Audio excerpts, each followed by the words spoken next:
לא רוצה קפה? לייזר שותה קפה עכשיו. רוצה קצת? חצי כוס? לא.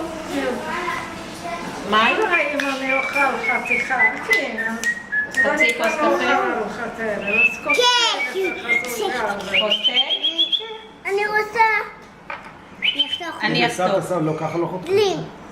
את רוצה שאני אחתוך לך? כן, אבל עם כאלה. בוודאי. גם אני רוצה כאלו. חייבים לקבל כאלו. למה? כי ככה מה? רגע, את יודעת מה? אני אחתוך ואז נשים את הכאלו, בסדר? דרדשים גרנך. זה יפה לחנוכה. אני רוצה חנוכה נך. קח את זה גם. חכי, את יכולה כבר אני לקרוא מתעצת אחד כזה. לך. עכשיו, סבתא רושי, מזל טוב. אני מביאה לך כבר, לא תעצבו אותה. שיהיו ארוכים. אני לא עושה כך. יאללה. לא, תיזהרו עם השקית, תכף תקבלו, לא ללקק כל הזמן.